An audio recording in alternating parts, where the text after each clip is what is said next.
अस्सलाम वालेकुम students, welcome to my channel maths with Ayesha. उम्मीद है आप सब खैरियत से होंगे। आज हम पढ़ने लगे हैं 8th क्लास की फर्स्ट चैप्टर को हम डिस्कस करेंगे, नंबर्स एंड ऑपरेशंस। इसमें रियल नंबर्स को हम पढ़ेंगे, रियल नंबर्स क्या होते हैं, रियल नंबर्स के बारे में हम पढ़ेंगे। मुमकिन है कि आप सबको पता भी हो, ज़ाहिर है आपने 6 में, ग्रेड 7 में आपने इन चीज़ों के बारे में पढ़ा हुआ है। अब हमने रियल नंबर्स के बारे में बताना है, रियल नंबर्स क्या होते हैं। उसके बाद रियल नंबर्स में आगे से natural numbers, whole numbers, integers, rational numbers, ये सब आते हैं। नेचुरल नंबर्स आपको पता है, जैसे कि जो नेचुरल नंबर्स होते हैं वो हमेशा 1 से स्टार्ट होते हैं और अप टू 100 चलते रहते हैं। होल नंबर्स जो होते हैं वो 0 से स्टार्ट होते हैं। मेजॉरिटी बच्चों को ऐसे ही होता है कि उनको कन्फ्यूजन होती है, उनको पता नहीं चलता होल नंबर में और नेचुरल नंबर में। मोस्टली स्टूडेंट्स की ये कन्फ्यूजन होती है उनको कि कौन से होते हैं। तो जो होल नंबर्स होते हैं वो हमेशा 0 से स्टार्ट होते हैं, आपने ये माइंड में रखना है अपने। और इंटीजर्स जो होते हैं, इंटीजर्स में जो होल नंबर्स होते हैं लेकिन उनमें प्लस और माइनस के साथ हम उनको रिप्रेजेंट करते हैं। जैसे 1 है वो प्लस में, नंबर लाइन पे अगर देखा जाए तो वो पॉजिटिव भी जाएगा, नेगेटिव भी जाएगा। इस तरह से हम इसको रिप्रेजेंट करते हैं। आगे रेशनल नंबर्स वो होते हैं जिनको हम p/q की फॉर्म में राइट कर सकते हैं। p/q की फॉर्म में हम राइट कर सकते हैं। और जैसे कोई डेसिमल नंबर हैं वो भी हमारे पास रेशनल नंबर की फॉर्म में होते हैं, क्योंकि जो भी रेशनल डेसिमल्स में अगर कोई भी जैसे 0.5 है तो उसको जब हम इसमें रेशनल नंबर्स में करेंगे तो आपको पता है कि वो जब पॉइंट हटाएंगे तो वो 2/10 बन जाएगा हमारे पास। इस तरह से आगे टर्मिनेटिंग डेसिमल्स हैं। टर्मिनेटिंग डेसिमल्स में वो होते हैं जो टोटल डिवाइड हो जाते हैं। समझ लें जैसे हम कहते हैं ना पूरे डिवाइड हो जाते हैं, जैसे उनका रिमाइंडर 0 आ जाए या वो एक ख़ास उस पे वैल्यू पे या डिजिट पे आके वो स्टॉप हो जाए, वो पूरे सॉल्व हो जाए। जबकि जो होते हैं ना नॉन टर्मिनेटिंग नंबर्स होते हैं, वो नंबर्स जो होते हैं वो चलते रहते हैं, आगे बढ़ते रहते हैं। वो किसी भी, हम आपको पता होगा कि हम जब वो क्वेश्चन सॉल्व करते हैं तो हम आगे उनके अपने 3 डॉट्स हम लगा देते हैं कि ये चल रहे हैं, हम इनको मज़ीद सॉल्व नहीं कर सकते हैं, तो इसलिए वो चलते रहते हैं। इसके बाद हम पढ़ेंगे रेशनल नंबर्स के बारे में। The numbers which are not rational numbers are called irrational number. ज़ाहिर है जो रेशनल नंबर्स नहीं है वो हमारे पास क्या होंगे, इर्रेशनल नंबर्स। जैसे आप देखें पाई है, पाई यहाँ स्क्वायर रूट में कोई है, उसको हम क्या करते हैं, वो बढ़ते रहते हैं, वो बढ़ते जाते हैं और वो हमारे पास क्या होते हैं, इर्रेशनल नंबर्स होते हैं। और वो अप टू 100 जाते, आगे सॉल्व होते ही नहीं है हमारे से टोटल 0 पे। जैसे पाई है 22/7 उसकी वैल्यू है तो वो बढ़ता ही जाता है। यहाँ 3.14 हम मोस्टली इसको राइट करते हैं, लेकिन उसके बाद ये चलते रहते हैं। इस तरह से ये क्वेश्चंस हैं। अब हम इसको एक्सरसाइज की तरफ चलते हैं। थोड़ा सा मैंने कहा आपको मैं इसका इंट्रोडक्शन दे दूँ, फिर हम इसको क्वेश्चंस की तरफ जाएंगे। अब क्वेश्चन है इसका 4/6, एक्सरसाइज 1.1 है और उसका हमारे पास क्वेश्चन है। अब पहले देखते हैं कि उन्होंने हमारे से पूछा क्या है। उन्होंने हमारे से पूछा identify which of the following fractions are terminating and which are recurring decimal fractions. अब हमने इसमें बताना है कि जो टर्मिनेटिंग है या नॉन टर्मिनेटिंग है, रिकरिंग या नॉन रिकरिंग, और इसके बारे में हमने इसको सॉल्व करना है और फिर हमने इनको बताना है, डिस्कस करना है इसके बारे में। हम इसका क्वेश्चन नंबर 1 सॉल्व करते हैं।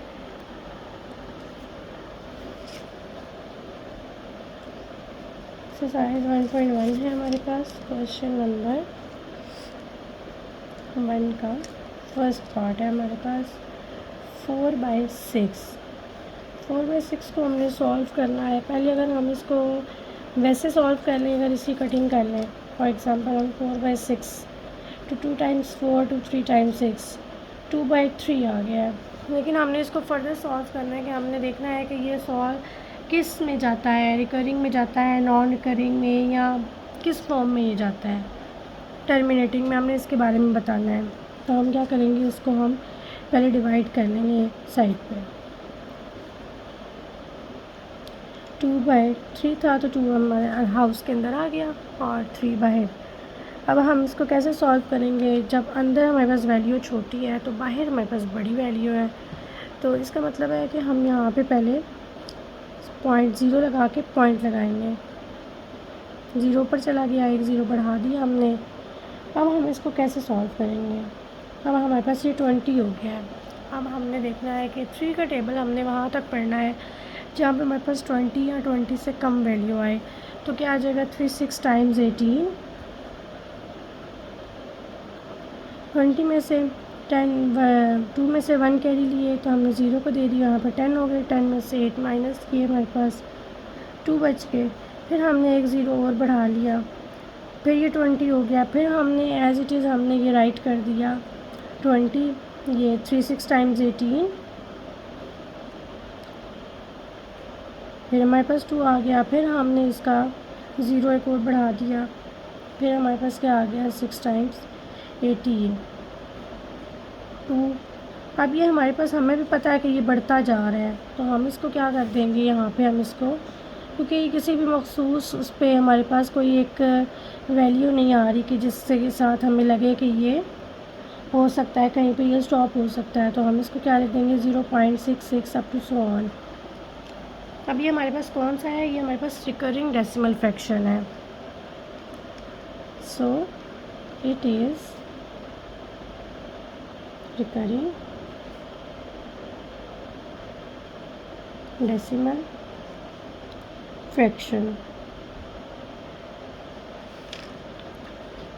अब हम इसका सेकंड पार्ट करते हैं। हमारे पास सेकंड पार्ट है इसका 11/12। 11/12 को अब हमने सॉल्व करना है सेम एज इट इज़। पहले तो हमने जैसे 4/3 था उसको हमने फिर भी सॉल्व कर लिया था, 2 के टेबल पे डिवाइड हो रहा था, ये तो नहीं हो सकता। तो अब हम क्या करेंगे कि इसको सेम, इसको हम हाउस के अंदर रख के इसको हम डिवाइड करेंगे। 11 और 12 बड़ा है, 11 छोटा है, तो सेम हम उसी की तरह 0 एंड पॉइंट लगा देंगे हम। अब देखिए, हमने देखना है 12 का टेबल वहाँ तक पढ़ना है जहाँ तक हमारे पास क्या आ जाए, 110 या 110 से छोटी वैल्यू। तो हम देख लेते हैं, हम यहाँ पे मल्टीप्लाई कर लें। अगर आपको टेबल आते हैं तो वैसे मल्टीप्लिकेशन से आप कर लें, जिस तरह से भी है। तो 9 2 टाइम्स 18, 8 इधर, 1 कैरी, 9 1 टाइम्स 9 एंड 10, ये आ गया हमारे पास 108। 12 9 टाइम्स 108, क्योंकि अगर हम 10 टाइम्स करते हैं तो आपको पता है ऑलरेडी हमारे पास बड़ी वैल्यू हो जाएगी। माइनस करेंगे हम जहाँ पे 0, 10 में से 8 माइनस करेंगे 2, 0 0 ये आ जाएगा हमारे पास। फिर एक 0 और बढ़ा देंगे, अब 20 है। अब बहुत ज़ाहिर है 12 2 टाइम्स 24 होता है, तो हम क्या कर देंगे 12 1 टाइम्स 12, 10 में से 2 माइनस किए तो 8 आ गए, फिर 0 लगा दिया हमने। अब देखें कि हमारे पास, हमने 12 का टेबल वहाँ तक पढ़ना है जहाँ पे हमारे पास 80 आए या 80 से छोटी वैल्यू आए।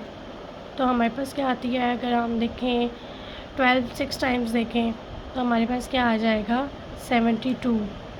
ऐसे ही है, 12 जब हम 6 टाइम्स करेंगे इसको तो हमारे पास 72 आ जाएगा। आप बेशक चेक कर सकते हैं कि अगर हम इसको 7 टाइम्स करते हैं तो बड़ी वैल्यू हो जाएगी, उससे ज़्यादा करते हैं तो फिर हमारे पास 72 ही बड़ा छोटा बच रहा है 80 से। तो हम क्या कर दिया, हमने इसको उसके साथ सॉल्व कर दिया है। यहाँ पे 7 10 में से 2 माइनस किए तो हमारे पास कितने आ गए 8, फिर 0 बढ़ा दिया हमने।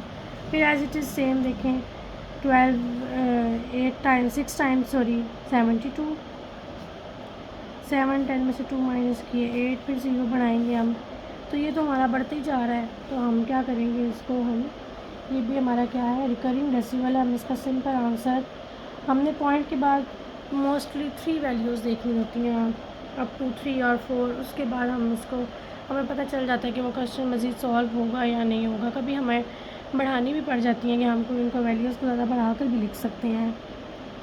तो इस तरह आपको उम्मीद है आपको मेरे सारे क्वेश्चंस की समझ आ रही होगी। कहीं से कोई भी कन्फ्यूजन हो तो काइंडली आप मुझे पूछ सकती हैं। आप मेरे से आप मुझे कमेंट्स में पूछें, लाइक करें मेरी वीडियो को। मुझे पता चलता रहता कि आपकी वीडियोस आपको मेरी पसंद आ रही हैं।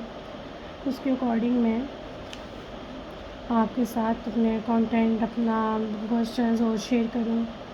जो एक्सरसाइज, जिस क्वेश्चन की समझ नहीं आ रही है, कोई स्पेसिफ़िक एक्सरसाइज है, आप उसका क्वेश्चन पूछना चाह रही हैं तो आप वो पूछ लें, मैं आपको बता दूँगी, सॉल्व करके मैं वीडियो अपलोड कर दूँगी। अब हमने इसका कौन सा क्वेश्चन करना है, 1/3 है हमारे पास, थर्ड पार्ट है इसका हमारे पास 1/3। 1/3 भी सेम एज इट इज़ कि 1/3 सॉल्व नहीं हो सकता, हम इसको डिवाइड ही करेंगे। हम इसकी कटिंग नहीं पहले कर सकते हैं, तो 1 और 3 ज़ीरो लगा देंगे, पॉइंट लगा के। 3 टाइम्स 9, 0 एंड 10 में से 9 माइनस किए 1 आ गया हमारे पास। फिर हम 0 बढ़ा देंगे, फिर 3 टाइम्स 9। अभी भी मुझे लग रहा है कि हमारा इसमें जाएगा, रिकरिंग में ही बढ़ते ही जा रहा है। 9 3 टाइम्स, फिर हमारे पास 1 आ गया। अगर हम फिर 0 बढ़ाते हैं तो ये हमारे पास सेम वैल्यूज़ बढ़ती जा रही हैं। तो इसलिए हम क्या करेंगे, इसको हम इसका राइट कर देते हैं answer 0.333, then so it is recurring decimal. अब ये फर्स्ट 3 क्वेश्चंस अभी तक तो हमारे सेम जा रहे हैं। नेक्स्ट हम देखेंगे हमारे क्वेश्चंस हमें आगे किस तरफ लेके चलते हैं। उम्मीद है जो बच्चे नए के हैं, ख़ास तौर पर जिन स्टूडेंट्स को मैथ्स पसंद नहीं होता, उनको थोड़ी सी प्रॉब्लम होती है। जिनको मैथ्स पसंद होता है तो वो तो कर ही लेते हैं, और मुश्किल कुछ भी नहीं होता। मैथ्स तो करने से जितनी प्रैक्टिस करेंगे मैथ्स की आएगी। बस थोड़ा सा ध्यान रखा करें आपकी माइनस की, इक्वल के साइन की, आपकी इस तरह की मिस्टेक्स ना हो। इन मिस्टेक्स की वजह से आपका क्वेश्चन फुल रॉन्ग हो जाता है। अब आपका ग्रेड थोड़ा सा अप हो गया तो उसमें ज़्यादा आपके लिए स्ट्रिक्टनेस होगी। तो इसलिए अपनी कोशिश किया करें कि अपना ये सारा कुछ आप साथ साथ इन चीज़ों को कवर करें। चलिए नेक्स्ट पार्ट की तरफ चलते हैं। हमारे पास है नेक्स्ट पार्ट इसका 2/5। अब 2/5 को हमने किस तरह, ये भी कटिंग नहीं हो सकता, तो सेम हम इसको डिवाइड करेंगे पहले 2 और 5, 0.0। अब 5 का टेबल हमने वहाँ तक पढ़ना है जहाँ पे 20 या 20 से कम आ जाए। तो ये तो हमारे पास इसका रिमाइंडर 0 बचा है, क्योंकि पूरा डिवाइड हो रहा है। तो 5 4 टाइम्स 20, 5 4 टाइम्स 20 एंड ये 0। तो ये हमारे पास कौन सी वैल्यू आ गई, ये हमारे पास टर्मिनेटिंग, क्योंकि हमने इसमें बताना था कि टर्मिनेटिंग वैल्यू है या रिकरिंग है हमारे पास। तो ये हमारे पास क्या है, सो it is terminating decimal fraction.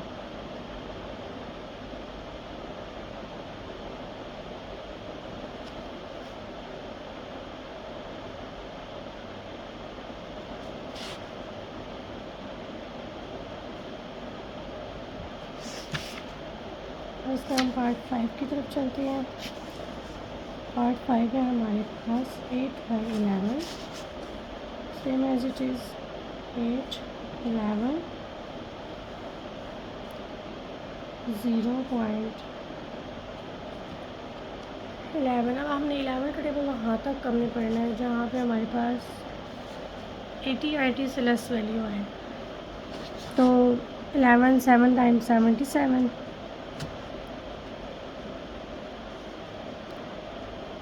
10 में से 7 माइनस करेंगे तो 3, 0 बढ़ा देंगे। 11 2 टाइम्स 22,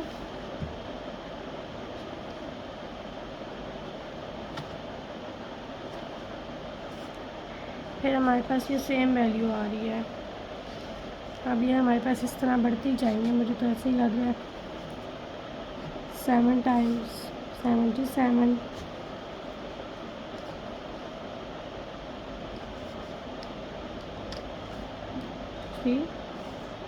ये एज इट इज़ हमारे पास वैल्यूज़ बढ़ती जा रही हैं, तो हम क्या करेंगे, इनको 7 2 टाइम्स पे 22 हो गया, फिर ये 8 माइनस आ जाएगा। तो यहाँ पर बढ़ती जा रही हैं, इसका मतलब है कि ये कहीं पे भी किसी भी एक पॉइंट पे हमारी ये वैल्यू सॉल्व नहीं होगी। तो इसको हम क्या राइट कर देंगे, ये हमारे पास कौन सी है फ्रैक्शन, ये हमारे पास रिकरिंग फ्रैक्शन है, recurring decimal fraction. So it is recurring decimal fraction।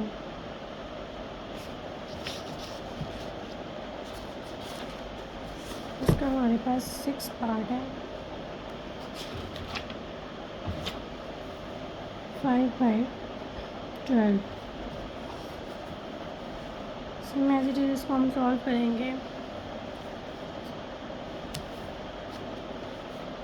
5 12 0। हमने 12 का टेबल वहाँ तक पढ़ना है जहाँ पे हमारे पास क्या आ जाए, यहाँ 50 आए तो यहाँ हमारे पास 50 से लेस वैल्यू आए। तो जब हम 12 4 टाइम्स करेंगे तो 12 4 टाइम्स हमारे पास क्या आ सकता है, 48। तो हम इसको 12 4 टाइम्स कर सकते हैं, 5 टाइम्स तो हम नहीं कर सकते। 12 4 टाइम्स हमारे पास 48 आ गया। 10 में से 8 माइनस करेंगे तो 2, 0 बढ़ा देंगे। 12 1 टाइम्स 12,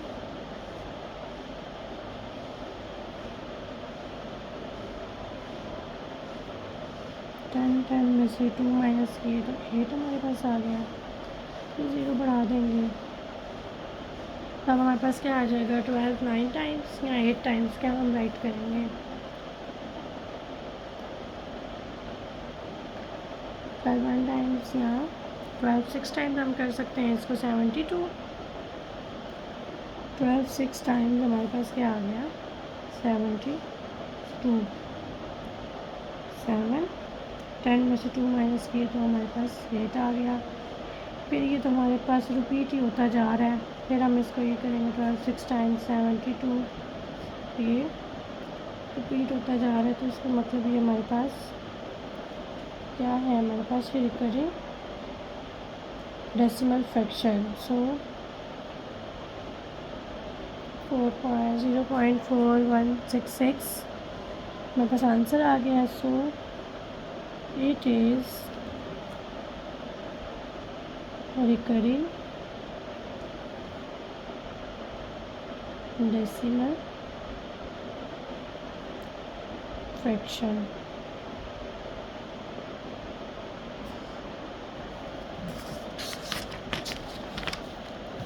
हमने इसके 6 क्वेश्चन सॉल्व कर लिए हैं। नेक्स्ट हमारे पास क्वेश्चंस और भी काफ़ी ज़्यादा हैं, तो हम इसको वाकई में इसको नेक्स्ट वीडियो में सॉल्व करके वीडियो अपलोड कर दूँगी। आप मुझे बताइएगा आपको पसंद आए क्वेश्चंस, आपको इजी वे में थे। मैंने बहुत इजी मेथड में मैंने आपको करवाने की कोशिश की है कि आपको ये मुश्किल ना लगे, क्योंकि जब हम किसी चीज़ को मुश्किल समझते हैं तो हमें लगता है कि वो हमारे पास क्वेश्चन सॉल्व हो ही नहीं सकते हैं, या वो हमें पसंद ही नहीं है, या इस तरह बच्चे मेजॉरिटी यही कहते हैं हमें मैथ्स पसंद नहीं है। तो मैथ्स कोई भी मुश्किल चीज़ नहीं है, मैथ्स को कोशिश किया करें, मैथ्स को पसंद करें, ठीक है। ओके, अपना बहुत सा ख्याल रखिएगा। मिलते हैं नेक्स्ट वीडियो में। अल्लाह हाफ़िज़।